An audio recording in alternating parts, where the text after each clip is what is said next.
Olá pessoal, tudo bem? Vamos começar nessa aula e tratar dos crimes contra a fé pública. Vamos ver as questões importantes que vêm nas provas de vocês sobre esses crimes contra a fé pública previstos no Código Penal. Vamos para a tela, começando então essa aula de hoje. Crimes contra a fé pública. Naturalmente, vamos focar nas questões de prova e para tal veremos os principais tipos penais. Em outras palavras, aqueles que vêm nas provas de vocês, ok? Vamos então para essa tela. Qual é o bem jurídico protegido nos crimes contra a fé pública? Amigos, quando o Código Penal traz o seu título, capítulo, dos crimes contra a vida, dos crimes contra o patrimônio, dos crimes contra a fé pública, ele já diz, ele já anuncia qual é o bem jurídico tutelado, como nesse caso aqui, qual é o bem jurídico tutelado, protegido nos crimes contra a fé pública. Naturalmente, é a fé pública. E a pergunta é, o que vem a ser a fé pública? No primeiro momento, podemos dizer que a fé pública é um bem de interesse coletivo. É um bem de interesse supraindividual. É um bem de interesse que transcende, vai além do interesse pessoal de cada um. Por isso, seu interesse coletivo, né? E o que seria exatamente a fé pública? É justamente a credibilidade que se dá aos documentos. Ou seja, a fé pública, portanto, é justamente isso. É a credibilidade, é a nossa crença, é o crédito que nós damos à veracidade dos documentos públicos que diariamente nos são apresentados, ok? É a confiança que a gente deposita nos documentos em geral. A todo momento nós somos solicitados, muitas vezes, até para passar na roleta do prédio onde você faz o seu curso presencial, por exemplo. Você vai no médico, num prédio comercial, e para passar na roleta pedem sua identidade. Imaginem vocês se a todo momento que pedirem a nossa identidade, ficarem olhando para ver se é verdadeira ou falsa, e liga para o fulano, para o beltrano, confirma, vai no site ver, a vida vai parar. Então é uma necessidade, essa credibilidade que a gente dá aos documentos públicos. Isso que constitui justamente a fé pública, tá? Essa credibilidade. Muito bem. E o primeiro tipo penal que vamos ver é o do artigo 289, crime de moeda falsa. No primeiro momento, o que a gente tem que fazer? Sempre, como eu digo a vocês, em primeiro lugar, está estudando direito penal. Aliás, qualquer ramo do direito, mas a minha matéria é penal, então eu vou falar sobre ela. Primeira coisa que você faz é ir ao código, ir à lei. Então vamos agora ao Código Penal e lermos juntos o artigo 289. Se você não abriu o seu código, abra o seu código. Eu demorei para... Hoje eu sei nitidamente por que eu demorei alguns anos para passar no concurso. E por que eu fiz tantos concursos antes de passar no meu. Mas tantos. Vocês sabem, eu fiz 28 concursos. E sei também o porquê eu passei no meu concurso, né? Eu sei por que eu demorei, porque eu não sabia estudar. Estudava muito errado. E não ler a lei, não ler o tipo penal, o código penal, civil, de processo penal, é estudar errado, tá? E curioso, mas é muita matéria. Não importa, não precisa falar isso pra mim. Eu passei no concurso que mais que a matéria no Brasil, são 24 matérias. Não precisa falar pra mim que é muita matéria. Eu sei disso, eu passei por isso e venci isso. E eu sei porque eu passei, porque eu comecei a estudar de forma correta. Então, abra o código. Se você não está um código aberto, pega o seu código, abra, não é ver no celular, não é abrir uma janela na internet, tá? É ver na lei, no Código Penal, no livro Código Penal, fisicamente, abra lá. Então, vamos lá. Diz assim: falsificar, fabricando-a ou alterando-a, moeda metálica ou papel moeda de curso legal no país ou no estrangeiro, crime de moeda falsa. Primeiro momento de estudo após a leitura do tipo penal, qual é? Competência. De quem é a competência para processar e julgar esse crime de moeda falsa? Senhores, quando se falsifica uma moeda que é emitida pela Casa da Moeda. Eu violo ou não interesse da União. É evidente que eu violo um bem, que eu violo o interesse da União, fazendo incidir, portanto, aqui o artigo 109, inciso 4 da Constituição da República de 88. Portanto, havendo violação a bem, interesse ou serviço da União, a competência será da Justiça Federal. Portanto, a quem compete julgar o crime de moeda falsa, Justiça Federal. Olhando para o tipo penal, e agora eu quero que você perceba o poder que dá a ler a lei. O que é moeda? Essa é a pergunta que eu faço. O que é moeda? Vamos ler de novo? Poxa, Gabriel, de novo? Amigos, estudar é isso. É ir e voltar, ler e reler. Eu leio isso há 20 anos. Você está reclamando de quê? Começou a estudar agora, não é? Então vamos lá. Falsificar, fabricando ou alterando. O que é falsificar? Bom, eu falsifico ou vou falsear a verdade. Mas calma que eu vou chegar nos verbos típicos já já. Falsificando ou alterando-a. Falsificando-a o quê? Alterando-a o quê? Está no tipo penal. Moeda metálica ou papel moeda. Então olha para a tela. Moeda metálica é a moedinha, aquilo que a gente não gosta de andar no bolso, deixa em casa, no cinzeiro, no cofrinho, no porquinho, não é? É difícil? É muito difícil falsificar moedinha metálica, mas existe sim, tá? O mais comum é isso aqui, ó, ou papel moeda, é a cédula de dinheiro, tudo bem? Que está cada vez também mais difícil, por quê?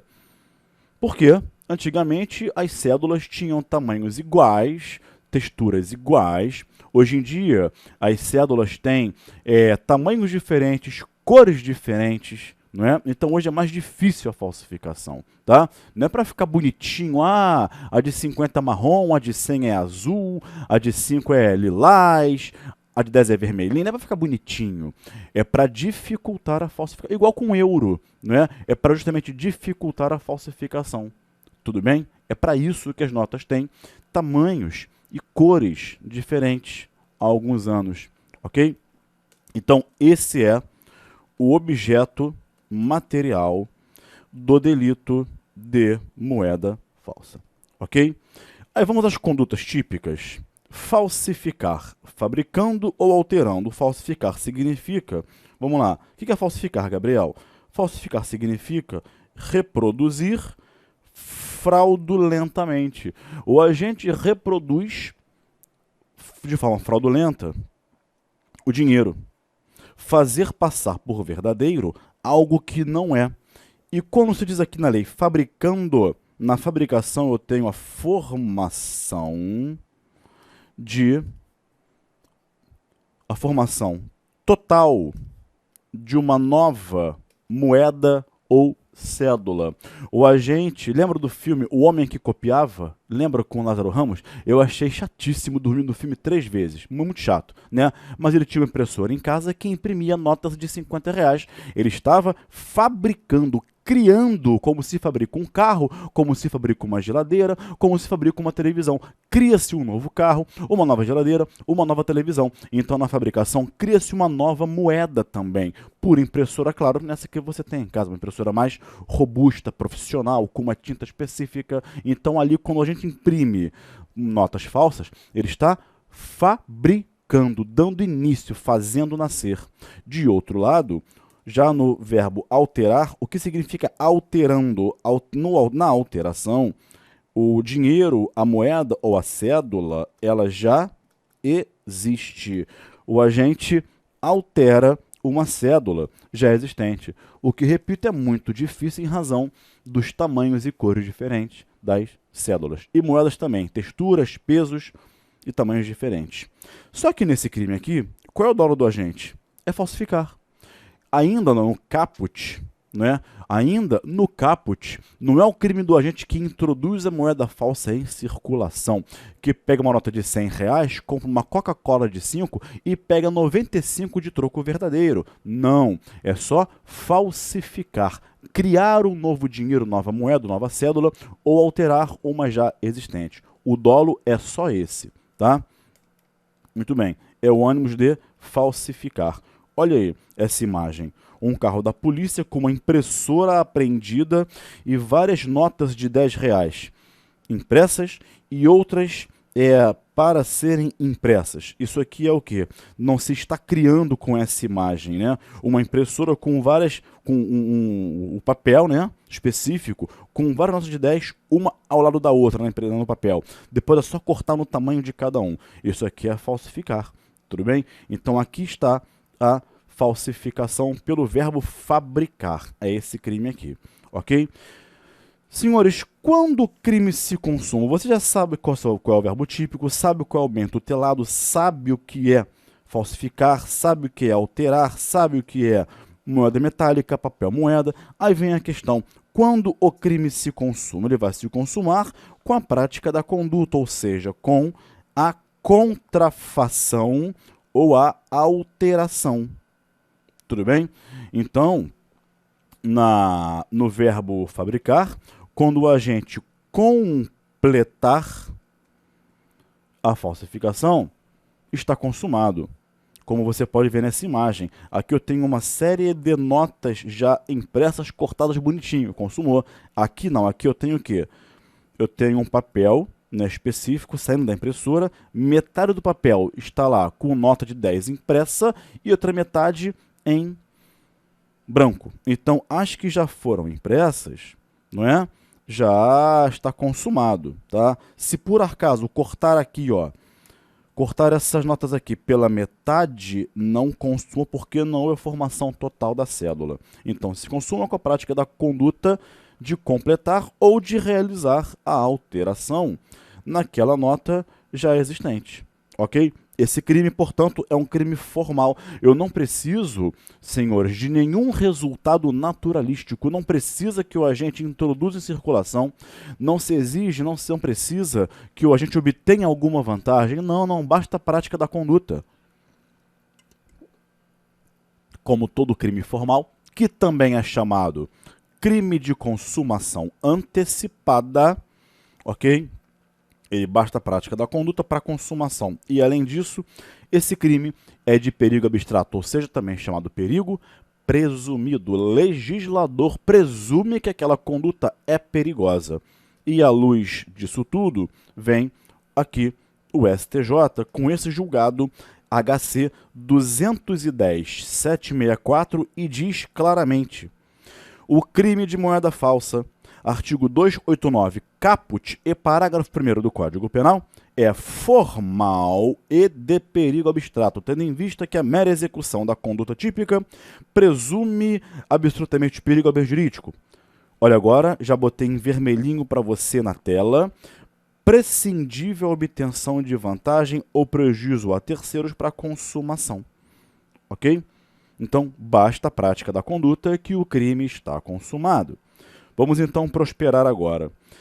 Senhores, pergunta de prova que gera duas consequências. E a falsificação grosseira?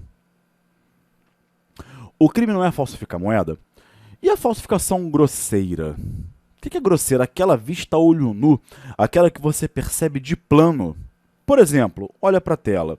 Falsificação, olha aí, ó. Notas de R$3. Olha para a imagem. Na imagem temos notas de R$3. Caramba, Gabriel, tá de brincadeira, isso não existe. Por isso que a falsificação é grosseira, tá? Grosseira, tudo bem? Logo, se a falsificação for grosseira, nota de R$3, ou então uma nota de, deixa eu pensar aqui para te dar um exemplo bem real, bem claro, uma nota de R$50 no tamanho da de 5. Você pega, você vê que não é de 50, é de R$5. Espera lá, o tamanho 50 pequeno assim, tá estranho, não está? Ou uma nota de 100, não é? No tamanho da nota de 2. É estranho, então a falsificação é grosseira, né? Parece aquela notinha lá do... Lembra daquele jogo Banco Imobiliário, nota pequenininha, né? Quer dizer, tá estranho, nota de R$100 do tamanho da de 2. Então a falsificação aqui é grosseira. E aí, senhores, ok, constatada a falsificação grosseira, e claro, como esse crime deixa vestígios, vai ter perícia, tá? Vai ter perícia. Viu como é importante saber classificação de crimes? Né? Como é um crime de fato permanente, não transeunte, deixa vestígios, não é isso? Logo, Tem que ter perícia. A perícia vai dizer se a falsificação era apta a enganar um homem de prudência mediana ou não. Ok, Gabriel, mas qual é a consequência? Qual é a consequência de uma falsificação grosseira? Amigos, ela gera duas consequências. Primeira, ela vai gerar, olha aí, súmula 73 do STJ. Ela vai gerar a alteração na tipicidade, aqui, ó, e na competência. A súmula 73 diz o seguinte: a utilização de papel moeda grosseiramente falsificado, olha lá, grosseiramente falsificado, tudo bem? Falsificado, configura em tese o crime de estelionato. Estelionato. Então já muda a tipificação. Já não é mais moeda falsa, mas sim crime de estelionato. Da competência da Justiça Federal. Perceberam isso? Tudo bem? Então, isso, a falsificação grosseira, ela gera anote isso, duplo efeito. O primeiro efeito qual é? O primeiro efeito é alterar a tipificação. O segundo efeito é alterar a competência. Tudo bem? Perceberam isso? Muito bem, vamos então prosperar. Seguindo, né, aqui o duplo efeito altera a tipificação e altera a competência. Muito bem, vamos então agora prosperar. Seguindo, princípio da insignificância. É cabível ou não é cabível o princípio da insignificância? Por exemplo, o agente falsificou, deixa eu dar aqui um exemplo bem claro. O agente falsificou, por exemplo, deixa eu pensar aqui, uma nota de R$2. Tem significância? Sim ou não? Nota de R$2 tem significância ou não? E aí? Olha para a jurisprudência, olha que o acordo não está na sua tela. STJ, agravo regimental, no recurso especial 1459.167. Não se aplica o princípio da insignificância no crime de moeda falsa. Por quê? Volta ao ponto que eu falei para vocês no começo desse nosso encontro. Olha como é importante você estudar raciocinando, fixando a premissa. Qual é a premissa? Eu comecei a nossa aula assim, a premissa é: a fé pública é um bem de interesse coletivo, lembra-se disso? Um bem de interesse supraindividual. É um bem que transcende o interesse individual de cada indivíduo. Logo, por ser um bem de interesse supraindividual, nenhuma lesão à fé pública pode ser considerada insignificante. É por isso que a jurisprudência, e a doutrina também sustenta isso, diz que não se aplica a insignificância ao crime de moeda falsa. Agora você pode ler o acórdão e entender. O princípio da insignificância é inaplicável ao crime de moeda falsa, uma vez que o bem jurídico tutelado é a fé pública. Ok? Tudo bem? Vamos então prosperar. Bom, aplica-se aqui o instituto do arrependimento posterior do artigo 16 do Código Penal. Vamos lá, quais são os requisitos dele? Vamos para o 16. Abra o artigo 16 e vamos lê-lo juntos. Ele tem a seguinte redação: nos crimes cometidos, quando for requisito, eu vou alertar: 1. Sem violência ou grave ameaça à pessoa. 2. Reparado o dano ou restituída a coisa. 3. Até o recebimento da denúncia ou queixa. E 4. Por ato voluntário do agente. A pena pode ser reduzida de tanto a tanto. Então, caberia aqui no crime de moeda falsa o arrependimento posterior? Se o agente repuser o bem, se ele reparar o dano, cabe ou não cabe? Ele falsificou moeda, certo? É diferente de eu furtar o seu telefone celular e eu devolvê-lo a você ou te dar um novo, ou dinheiro equivalente. Estou reparando, não estou reparando a coisa. Se eu repus ela, está tudo certo. Eu repus a coisa, eu reparo o dano, te indenizei, eu dei um novo igual para você, até um melhor, o modelo mais moderno. Tudo bem, agora, na moeda falsa isso é possível?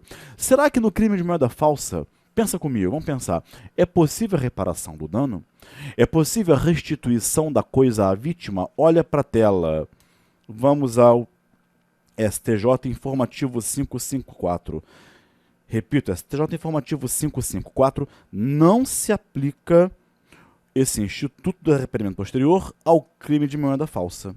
A vítima é a coletividade, não é? O bem jurídico tutelado é a fé pública que não é possível de reparação. Percebeu? Então, STJ Pacífico Informativo 554, julgando recurso especial 1242294. Tá?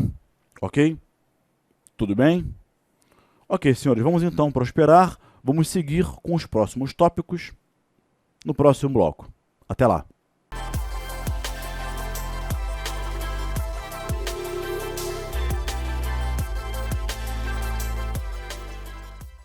Vamos lá, pessoal, seguindo no bloco 2, vamos ver agora outros pontos relevantes. Olha para a tela, uma questão muito importante sobre dosimetria de pena no crime de moeda falsa.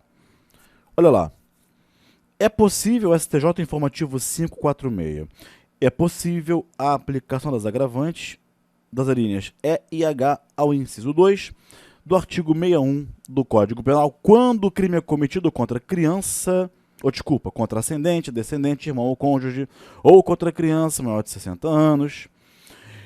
A fé pública é o bem tutelado. Isso, todavia, não induz à conclusão de que o Estado seja vítima exclusiva. Ou seja, a vítima pode ser, além do Estado, uma pessoa física ou um estabelecimento comercial. Tá? Foi a questão julgada aqui? Eu posso aplicar agravante de crime praticado contra criança, mulher grávida... Ou seja, o crime não é contra a fé pública. Então, se o Estado é a vítima exclusiva, não cabe.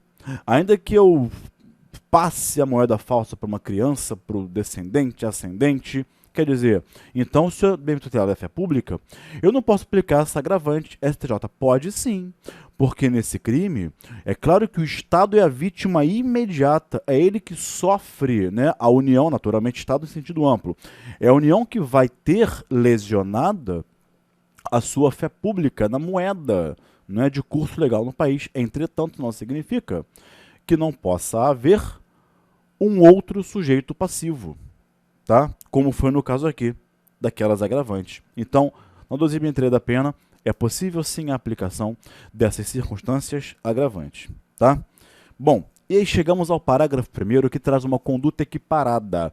Atenção vocês que no caput temos a conduta de falsificar moeda. No parágrafo 1º temos outras condutas, ou seja, no caput a moeda está sendo fabricada ou alterada. No parágrafo 1º, a moeda falsa já existe, tá? Alguém já falsificou, e aqui eu tenho condutas que versam sobre a movimentação desse dinheiro falso. E vejam o que dispõe o parágrafo 1º, vamos lê-lo juntos. Nas mesmas penas incorre quem, por conta própria ou alheia, importa ou exporta, adquire, vende, troca, cede, empresta, guarda ou introduz em circulação moeda falsa. Então é o crime de quem guarda, de quem importa, de quem exporta, de quem cede, quem empresta, quem troca, quem vende, quem guarda ou, mais comum, introduz em circulação. Ou a gente pega uma nota que alguém já falsificara anteriormente e a introduz em circulação. Como, Gabriel? Pega uma nota de R$50 falsa, vai lá e compra uma Coca-Cola de R$5. E pega R$45 em troco verdadeiro, não é? Qual é o dolo do agente aqui? O dolo dele não é de falsificar, até porque alguém já falsificou anteriormente, a moeda já é falsa. O dolo dele é introduzir em circulação, ok, e adquirir outras coisas. Como é o famoso caso do famoso bolão na Justiça Federal do Rio de Janeiro. Bolão é uma pessoa, é fictício, né? Toda pessoa, toda não, mas quase toda é exagero, mas muitas pessoas presas em flagrante por introdução de moeda falsa falavam o seguinte, ora, perguntava o juiz, de quem te deu a nota falsa? Diziam muitos, foi o bolão. Quem é bolão? Não sei. Ninguém nunca soube quem foi o bolão. Como no tráfico transnacional, né? Perguntava, quem te deu a mala com droga? Mike e John. Ah, foi o Mike. Como é que era o Mike? Mike era alto, magro, cabelo assim, cabelo assado, né? Tinha barba, tinha bigode, não tinha nada. Era careca, era cabeludo, cabelo grande. Então, Mike e o John também, Mike e John. Mike e John, então aqui era o bolão, tá? O que o bolão fazia? O bolão falsificava as notas e dava para alguém introduzir em circulação. Mas como é que funcionava esse mecanismo? O bolão falsificava a nota de 50 reais, por exemplo. Alguém pegava 50 reais, ia num bar, comprava um chopp, uma cerveja, uma Coca-Cola, um maço de cigarro, por exemplo, 5 reais. Ele recebia de troco 45 reais em nota e moeda verdadeira. Dos 45 reais que o terceiro recebia, ele repassava 30 reais verdadeiros para o bolão e ficava com 15 reais igualmente verdadeiros. Ok? Esse era o mecanismo que se fazia, que se faz até hoje, né? Enfim, tá? O bolão está, ele que falsificava a nota de 50 reais. No 289, cabeça. E para quem não sabe, até hoje, caput em latim é cabeça. Então, 289, cabeça era para o bolão. E a pessoa que introduz em circulação, que ia lá e comprava uma Coca-Cola por 5 reais, não introduz em circulação, moeda falsa, já falsificada, portanto, praticava o 289, parágrafo 1º. Entenderam isso? Muito bem. O dinheiro aqui já está falsificado, já falei para vocês.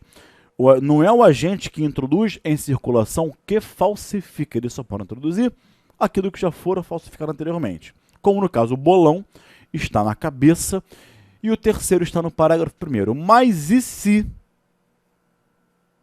se o mesmo agente falsifica e depois o mesmo agente introduz em circulação?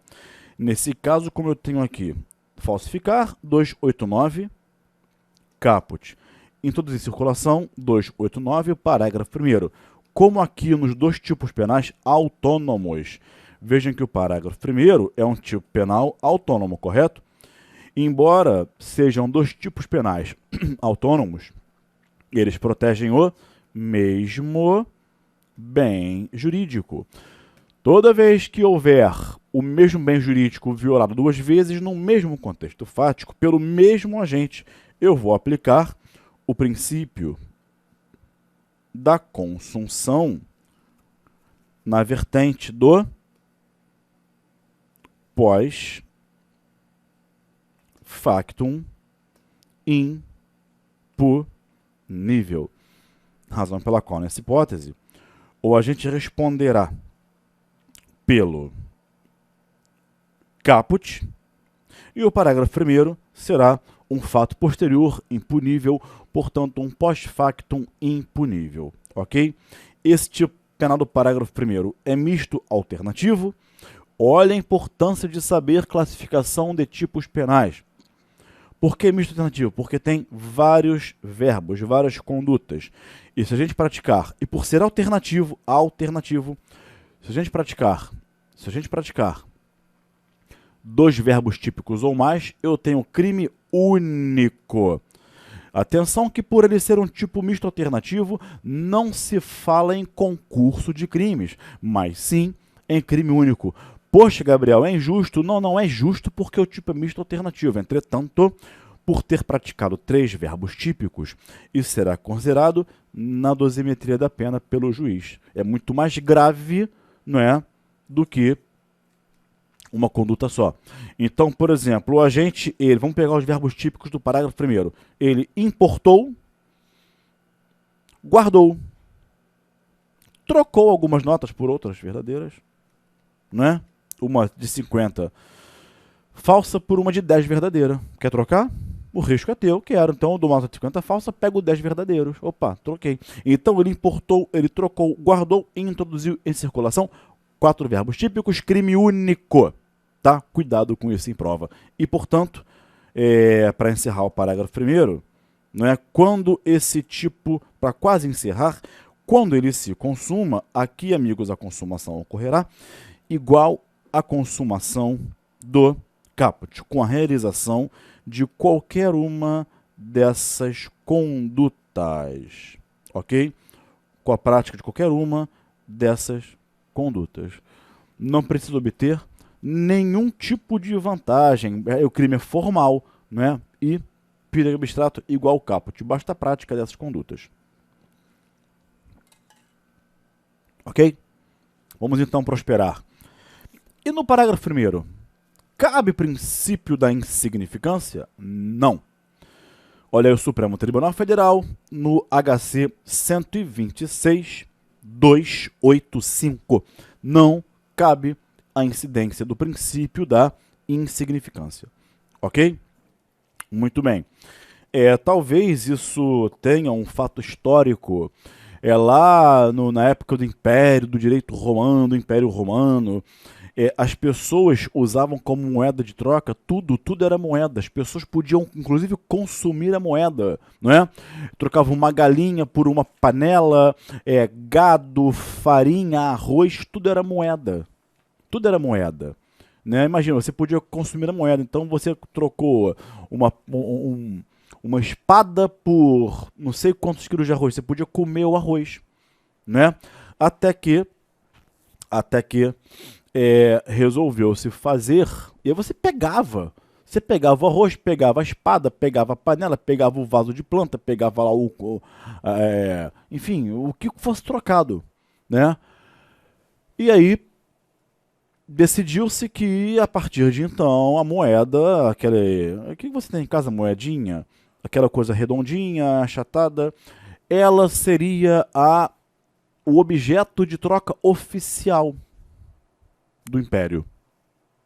Quando vigorava lá o Estado absolutista, aquela coisa redonda, né? Aquela coisa cilíndrica, redondinha, achatada, claro que não é como hoje, era uma coisa mais artesanal, né? Não era como é hoje, que é feito com máquina, enfim. Aquela moedinha, ela estampava o rosto do rei. E quando vigorava o absolutismo, vigorava lá a teoria do direito divino, segundo o qual o rei era escolhido por Deus, né? Toda aquela história da imunidade parlamentar, rei escolhido por Deus, respondia perante Deus. O rei reunia em si as figuras do Estado, da justiça e da legalidade.